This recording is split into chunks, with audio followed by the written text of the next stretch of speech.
നമ്മൾ ഇന്നത്തെ വീഡിയോ പരിശോധിക്കുന്നത് നമ്മുടെ സ്വകാര്യ വിവരങ്ങളൊക്കെ ഗൂഗിൾ എടുക്കുന്നുണ്ട് എന്നതിനെക്കുറിച്ച് നമ്മൾ ഒരുപാട് വീഡിയോ ചെയ്തിട്ടുണ്ട്. പക്ഷേ നമ്മുടെ സ്വകാര്യ വിവരങ്ങൾ കൊടുക്കാതെ ഗൂഗിൾ നമുക്കൊരു കാര്യവും ചെയ്തു തരികയുമില്ല. അക്കാര്യം നമുക്കറിയാവുന്നതാണ്. അതുകൊണ്ട് തന്നെ നമ്മൾ സ്വകാര്യ വിവരങ്ങളൊക്കെ ഗൂഗിളിനോട് എടുക്കാൻ പറയും. എല്ലാ പെർമിഷൻസും കൊടുത്തിട്ട് നമ്മുടെ ഡാറ്റകളൊക്കെ അവർ കളക്ട് ചെയ്യും.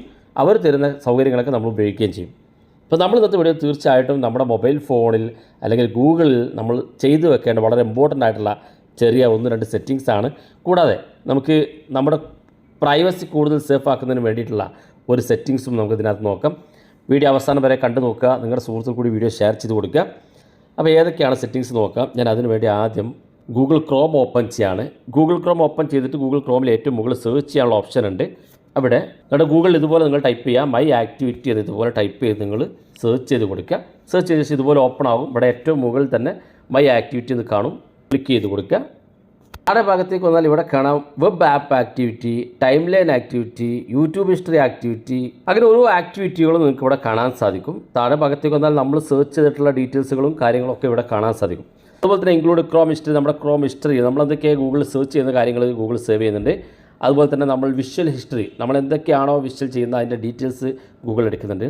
ഇത് നമ്മളിവിടെ ഡിലീറ്റ് ചെയ്യാനുള്ള ഓപ്ഷൻ ഉണ്ട്. ഡിലീറ്റ് ആക്ടിവിറ്റി ഓൾഡർ ദാൻ എന്നുള്ള ഭാഗത്ത് ക്ലിക്ക് ചെയ്ത് കൊടുത്താൽ നമുക്കിവിടെ ഇത് 18 മാസം, അതുപോലെ തന്നെ 3 മാസം, 36 മാസമൊക്കെ ഉണ്ട്. നമ്മൾ സെലക്ട് ചെയ്ത് കഴിഞ്ഞാൽ അത്രയും മാസം കഴിയുമ്പോൾ ഓട്ടോമാറ്റിക്കായിട്ട് ഇത് ഡിലീറ്റ് ചെയ്ത് കളയും. അതുപോലെ നോക്കുക നമ്മുടെ ആപ്പുകൾ, നമ്മൾ ഏതൊക്കെ ആപ്പുകൾ ഇവിടെ ഉപയോഗിക്കുന്നുണ്ട് അതിൻ്റെ ഡീറ്റെയിൽസ് ഒക്കെ ഇവിടെ നിങ്ങൾക്ക് കാണാൻ സാധിക്കും. അപ്പോൾ നമുക്കിത് ഓഫ് ചെയ്യാനുള്ള ഓപ്ഷൻ ഉണ്ട്. ഞാനിത് ഓൾറെഡി ഓഫ് ചെയ്തിട്ടുണ്ട്. നിങ്ങളുടെ മൊബൈൽ ഫോൺ ഇതാ ഇവിടെ കാണാൻ സാധിക്കും ടേൺ ഓഫ് എന്നുള്ളത്. ഇവിടെ നിങ്ങളുടെ മൊബൈൽ ഫോൺ ടേൺ ഓൺ എന്നായിരിക്കും കാണാൻ സാധിക്കുക. ഇത് ഇവിടെ ക്ലിക്ക് ചെയ്ത് നിങ്ങൾക്ക് ടേൺ ഓഫ് എന്നുള്ള ഭാഗത്ത് ക്ലിക്ക് ചെയ്ത് കൊടുക്കുക. അതുപോലെ തന്നെ നമ്മൾ രണ്ടാമത്തെ ആക്ടിവിറ്റിയിലേക്ക് വരികയാണെങ്കിൽ ഇവിടെ ടൈം ലൈൻ, നമ്മൾ എവിടെയൊക്കെയാണോ മൊബൈൽ ഫോണുമായി യാത്ര ചെയ്യുന്നത് ആ ഡീറ്റെയിൽസ് എല്ലാം ഈ ടൈം ലൈനിൽ കാണാൻ സാധിക്കും. ഏതൊക്കെ സ്ഥലത്തേക്ക് നിങ്ങൾ യാത്ര ചെയ്തു, എവിടേക്കാണ് നിങ്ങളുടെ ഡീറ്റെയിൽസ് എന്നുള്ളതൊക്കെ ഞാനിതെല്ലാം ഓൾറെഡി ഓഫ് ചെയ്ത് വെച്ച ആളാണ്. അതുകൊണ്ട് തന്നെ ഇവിടെ കാണാൻ ടേൺ ഓഫ് എന്നുള്ളത്. നിങ്ങളുടെ മൊബൈൽ ഫോണിൽ ഇത് ഓൺ ആണെങ്കിൽ ഇത് ഓഫ് ചെയ്ത് കൊടുക്കുക. അപ്പോൾ നമ്മുടെ യാത്ര ചെയ്യുന്ന ഡീറ്റെയിൽസുകളും കാര്യങ്ങളൊക്കെ ഗൂഗിൾ സേവ് ചെയ്യുന്നുണ്ട്. അപ്പോൾ ഇത് നമുക്ക് ഓഫ് ചെയ്ത് വെക്കാൻ സാധിക്കും. അതുപോലെ യൂട്യൂബ് ഹിസ്റ്ററി, നമ്മൾ യൂട്യൂബിൽ പല കാര്യങ്ങളും സെർച്ച് ചെയ്യാറുണ്ട്. ഒരാൾ നമ്മുടെ യൂട്യൂബ് എടുത്ത് നമ്മൾ എന്തൊക്കെ വീഡിയോകളാണ് കാണുന്നത് ചെക്ക് ചെയ്യുകയാണെങ്കിൽ യൂട്യൂബ് ഹിസ്റ്ററി സെലക്ട് ചെയ്ത് കഴിഞ്ഞാൽ അയാൾക്ക് എല്ലാ ഡീറ്റെയിൽസും ഇവിടെ കാണാൻ സാധിക്കും. ഞാൻ അതും ഓൾറെഡി ഇവിടെ ഓഫ് ചെയ്തിട്ടുണ്ട്. അപ്പോൾ നിങ്ങളുടെ ഫോണിൽ ഇവിടെ ഈ കാണുന്ന ഭാഗത്ത് ടേൺ ഓൺ എന്നാണെങ്കിൽ നിങ്ങളിവിടെ ടേൺ ഓഫ് എന്നുള്ള ഭാഗത്ത് ക്ലിക്ക് ചെയ്ത് കൊടുക്കാൻ സാധിക്കും. അപ്പോൾ ഇതിൽ നമുക്ക് ഓഫ് ചെയ്യാൻ സാധിക്കും. അപ്പോൾ നമുക്കിത് ഓഫ് ചെയ്ത് കഴിഞ്ഞാൽ നമ്മുടെ ഗൂഗിൾ നമ്മൾ ഉപയോഗിച്ച് നമുക്ക് ഒരു പ്രശ്നമില്ല. അപ്പോൾ ഞാനിത് ഓൾറെഡി ഓഫ് ചെയ്ത ആളാണ്. പക്ഷേ ഞാനിപ്പോഴും ഗൂഗിൾ ഓരോ കാര്യങ്ങൾ സെർച്ച് ചെയ്യുന്നുണ്ട്. അപ്പോൾ ഇത് ഓഫ് ചെയ്ത് കൊടുക്കുക. അതിനുശേഷം നമ്മൾ ചെയ്യേണ്ട രണ്ടാമത്തെ കാര്യം, വളരെ ഇമ്പോർട്ടൻ്റ് ആയിട്ടുള്ള കാര്യം, നമ്മുടെ ഗൂഗിൾ ക്രോം ഓപ്പൺ ചെയ്ത് കഴിഞ്ഞാൽ ഇതിൻ്റെ ഏറ്റവും മുകളിൽ 3 ഡോട്ട് കാണും. അത് ക്ലിക്ക് ചെയ്യുക. ഇവിടെ നിങ്ങൾക്ക് സെറ്റിങ്സ് ഓപ്ഷൻ കാണും. അത് ക്ലിക്ക് ചെയ്ത് കൊടുക്കുക. ക്ലിക്ക് ചെയ്താൽ ഇതുപോലെ ഓപ്പൺ ആയി വരും. ഇവിടെ കാണാൻ നിങ്ങൾക്ക് സെർച്ച് എഞ്ചിൻ എന്നൊരു ഓപ്ഷൻ കാണാൻ സാധിക്കും.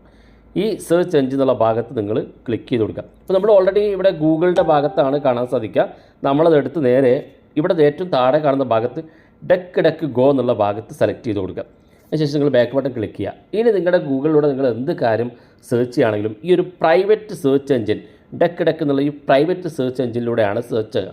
അതുകൊണ്ട് തന്നെ ഗൂഗിൾ നമ്മുടെ ഡാറ്റകളൊന്നും സേവ് ചെയ്യുകയോ മറ്റുള്ളവർക്ക് ഷെയർ ചെയ്യുകയോ ഒന്നും ചെയ്യില്ല. കാരണം നമ്മുടെ ഡാറ്റ ഉപയോഗിച്ച് ഗൂഗിൾ വലിയൊരു സെയിൽസാണ് നടക്കുന്നത്. ഗൂഗിൾ അത് ബിസിനസ് നടത്തുകയാണ്. അപ്പോൾ അതുകൊണ്ട് തന്നെ നമ്മുടെ ഡാറ്റ മറ്റുള്ളവർ കൊടുക്കാതിരിക്കുന്നതിന് വേണ്ടി ഗൂഗിളിൽ നിന്ന് നമുക്ക് നേരെ ഡക്കിലേക്ക് മാറ്റാം. ഇതൊരു പ്രൈവറ്റ് ബ്രൗസിംഗ് ആണ്. അതുകൊണ്ട് തന്നെ വളരെ സേഫായിട്ട് നിങ്ങളുടെ ഡാറ്റകൾ സേഫ് ചെയ്തുകൊണ്ട് ഇത് നിങ്ങളെ സഹായിക്കും. അപ്പോൾ ഈ ഒരു ഭാഗം നിങ്ങൾ സെറ്റ് ചെയ്ത് വെക്കുക. ഇത്രയും കാര്യങ്ങൾ നിങ്ങൾ ചെയ്താൽ നിങ്ങളുടെ പ്രൈവസി നിങ്ങൾക്ക് കൂടുതൽ സേഫാക്കാൻ സാധിക്കും. വളരെ യൂസ്ഫുള്ളാണ്. നിങ്ങൾ ഉപയോഗിച്ച് നോക്കുക. അഭിപ്രായങ്ങൾ വീഡിയോയ്ക്ക് താഴെ കമൻറ്റായി രേഖപ്പെടുത്താം. ഇതുപോലുള്ള വ്യത്യസ്തമായ അറിവുകളുമായി നമുക്ക് അടുത്ത വീഡിയോയിൽ കാണാം.